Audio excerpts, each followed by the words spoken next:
welcome to Solving Watercolor. One thing I'm always working on with my watercolors is trying to loosen up and put as much life into them as possible.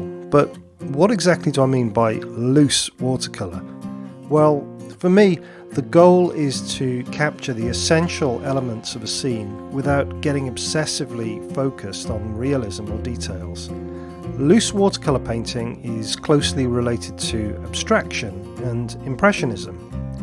Abstraction is all about capturing the essence of a scene as opposed to creating a realistic rendering.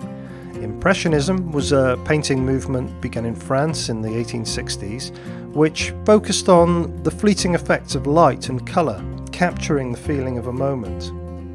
In this landscape painting, I'm going to paint as much of it as I can using the wet into wet technique, which means I have to focus on the big shapes rather than the details. Then, for the last part of the painting, I'm going to bring in just a bit of detail to pull things into focus. But before I show you that, here are my top 5 tips for loose watercolor painting. Number 5. Loose watercolor painting doesn't mean painting as fast as you can.